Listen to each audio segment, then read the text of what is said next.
Hi, and welcome to the first edition of Hot Talk, produced by the Southfield Citizens Oversight Committee. My name is Pam Gerald, and I'm one of the founders of the Southfield Citizens Oversight Committee.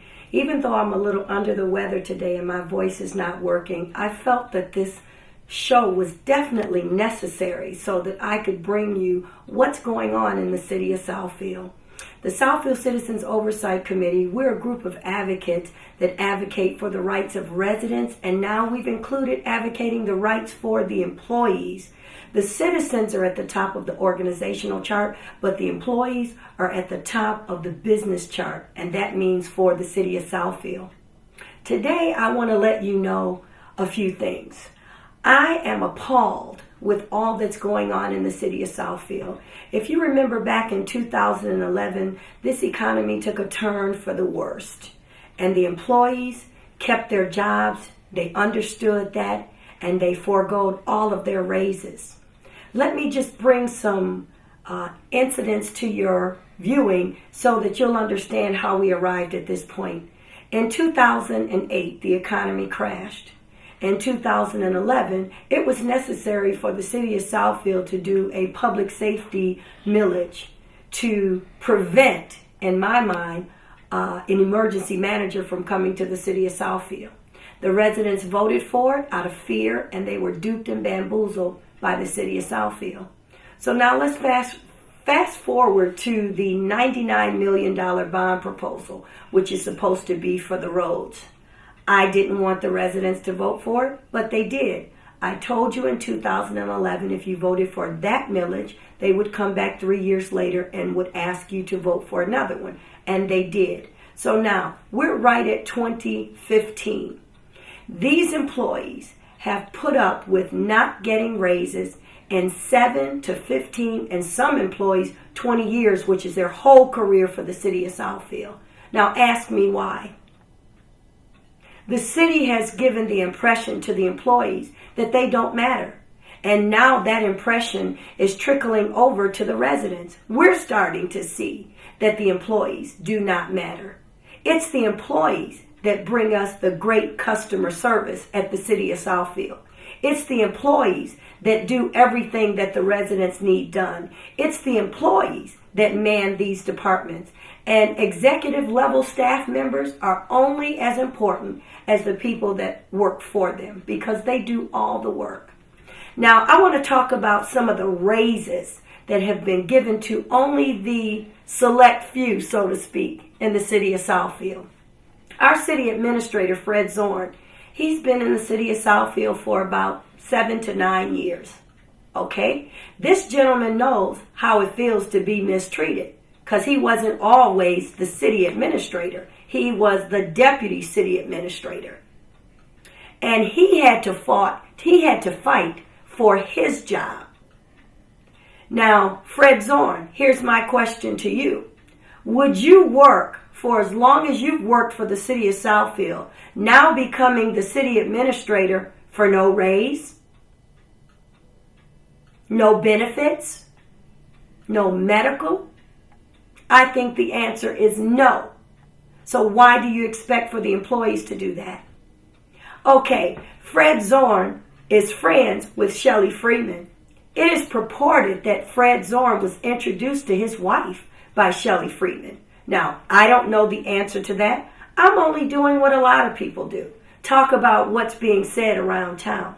But I do know that he gave his wife's friend, Shelley Freeman, a raise.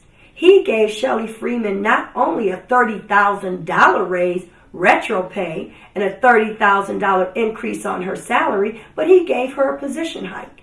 Now explain to me why a person working in business development with no employees needed to be promoted to manager and now director. Who are you directing? I don't know, but I want you to figure it out. Now, let's get to Linda Statton. Linda Statton was given a raise. I think she works in engineering, but what's her real title? I just asked Fred Zorn, and he has to look into it. But you gave her a raise. How would you give an employee a raise when you don't know how she's classified on the organizational chart that the city still does not have Fred Zorn? And why would you give her a raise? A raise for doing what? Now, the question, residents, that you need to ask the city administrator is, what are these elite raises based on? Is it based on merit? Is it based on seniority? Or is it based on what we're calling the friends and family plan? I'm really, really disgusted with the fact that this city has not done right by the employees. These employees have bust their butts and they're not being rewarded. And the only thing that they get when they come to the council meetings to speak up about it, they get a city administrator putting them off. They get a city administrator that says they don't want to negotiate fairly. They get a city administrator that says they canceled the meeting. Now, I can remember being at all of these council meetings, and if my memory serves me correctly, and people, you help me out, go back and listen to the meetings. The employees asked for specific information that they needed to enter into what they deemed to be fair negotiations. The city, to my knowledge, has not presented that information. So Fred Zorn, how do you expect for people to go into negotiations with you when you're not being fair? You have already decided who you're going to give raises to. And all of the people that you've given raises to are your friends. Now let's take Rick Lampke, for instance. Rick Lampke, if I'm pronouncing his name correctly, and Rick, if I'm not, please forgive me, because I don't really know you, but I want to get to know you. I want to know what you did in less than 2 years to get almost a 100% raise. Now this has got to go down in the Guinness Book of World Records. How many people do you know can work for a city and in 2 years or less go from $14 an hour to $27 an hour? You figure it out. Now I want to talk about a young lady that used to work in the clerk's office, Miss Diana Pagler. Diana Pagler worked in the clerk's office and she decided to run for city clerk. You know what her reward was? Her job was terminated. The position was just dissolved. She ran for city clerk. Unfortunately, she did not win. But you know what they did? They started a department, neighborhood stabilization, and they gave her the job. Diana Pagler deserved that job, but more importantly, Diana Pagler deserved a raise. Fred Zorn told me that Diana Pagler brought prestige and integrity to that neighborhood stabilization program, or what they often refer to as NSP. Fred Zorn, if Diana Pagler did all that you said to me that she did, why didn't she get a raise? Diana Pagler put a lot of nuisance and abated homes that were vacant for many years back on the city's tax roll. Fred Zorn, why didn't she get a raise? This woman retired. Now, I can't tell you why she retired, but I can tell you it does not look good for the city to have a 19-year employee retire and never be fully and fairly rewarded. Fred Zorn, you said that you gave your friends a raise to make them whole. What about making all the other employees, all of them, whole? Can you answer that? I can't. You're not interested in making them whole. You're interested in give raises to the friends and family, or give raises to the people that Brown knows. How disgusting. And how could you? How could you say that this is leadership? Leadership in the best interest of the residents and of the employees when you're showing favoritism. I'm surprised at you, Fred Zorn. Now, let's take Doug Block. Doug Block has been acting Parks and Rec director for the last almost 5 years. Doug Block has a master's degree in finance. Doug Block, if my memory serves correctly, was told by Jim Charette, who's the former city administrator, to get that Parks and Rec certification, which our previous Parks and Rec director, he didn't have that. I think that Doug Block has that. So tell me why Doug Block would not be promoted since he's been acting for 5 years. If you're great enough to act for 5 years, why are you not great enough to just promote and be made the director? Let's take another employee, Lisa Hawkins. Lisa Hawkins has been with the city of Southfield probably about 33 years. Lisa Hawkins has ran cable, and I want you people to know that the cable department is a separate fund from the city's general fund. The cable department is supported by franchise fees and PEG fees. Now we know, according to Public Act 480 of 2006, PEG fees can only be used to support PEG-related things for the City Cable 15, like transmission, T1 cables, new equipment. It cannot and should not, according to the law, be used for salaries or sustaining a department. But the franchise fees can be used for that. Lisa Hawkins has done some amazing things with a department that costs the city nothing, not a zilch. It's funded by franchise fees. And yet Lisa Hawkins has not been given a position increase. Lisa Hawkins has not been given a raise. So if people are made managers and directors with no employees, can't Lisa be made cable director and given a raise after 33 years of service?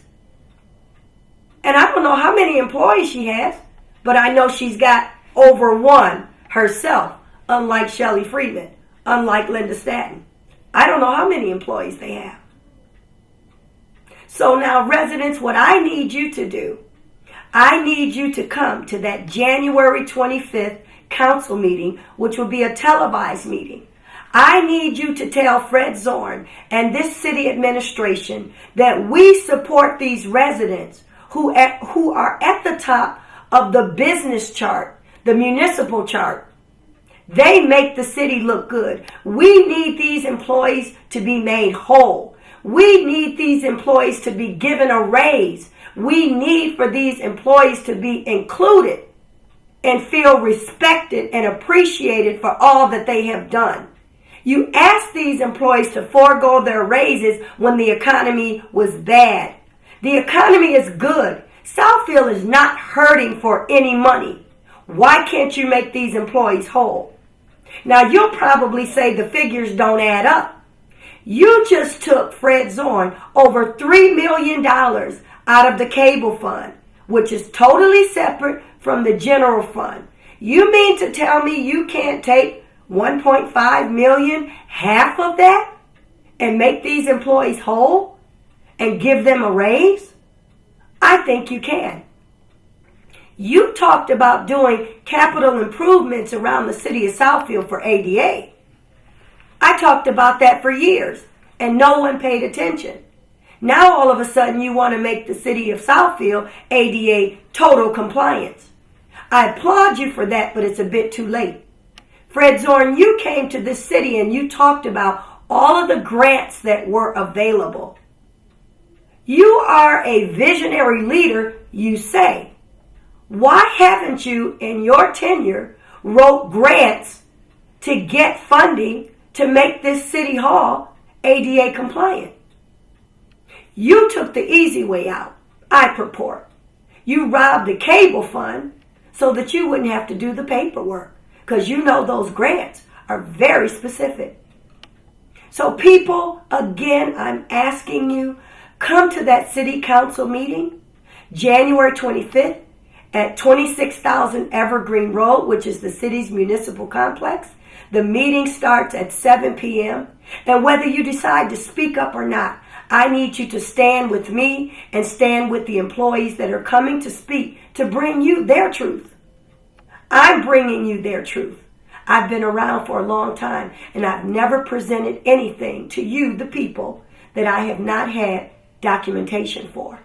So if you have believed me all these years, and you have stood with me before on Walmart, on Golden Corral, I'm asking you to stand with me again. Stand with these employees and tell Fred Zorn, give them a raise, or maybe you should think about going somewhere else. You would not work if you were not given a raise. So make these employees whole. Now, if you like this first edition of Hot Talks, produced by Southfield Citizens Oversight Committee, you can find us on Facebook. Log in on Facebook, look up Southfield Citizens Oversight Committee, and then why don't you like us? And we'll continue to bring you all of the city initiatives, other events, but more importantly, we will bring you the plight of the employees. That's what we do. We are advocates for you, the residents, and now we are advocating for our employees. Those are our employees. Also, you can email us at scocyourvoice@gmail.com. And when you go on there, just make sure you leave me a message, and I will respond to you as soon as possible. Also, too, I wanted to let you know that the city of Southfield, before I close, they like to brag and boast about never having laid people off. What they haven't told you was that they lost a lot of employees through attrition. In other words, we make your life miserable. We don't give you a raise. We put more and more work on you because we're not going to hire the people that retired, meaning we're not going to replace them. And then you'll just retire, so we don't have to lay you off. We're saying to the city that you have the money. You need to hire some people. You need to make these employees whole so that this city can function under this new leadership that we were blessed to get in this most recent election. Now, I'm not going to point the finger at any other people because really the point is with the city administrator. These raises lie in the decision making of the city administrator. But I would like to appeal to the city council members that you can give this gentleman direction and you will vote on these raises. Yay or nay. So, come to the meeting January 25th at 7 p.m. at Southfield City Hall. Find us on Facebook, Southfield Citizens Oversight Committee. Log in and like us. And send us an email, scocyourvoice@gmail.com. I am your talkologist for the day, your people's advocate, Pam Gerald, one of the founders of the Southfield Citizens Oversight Committee. And I'll be back with another episode to let you know what's happening in the city of Southfield and what's going on with our employees. Fred Zorn, make these employees whole.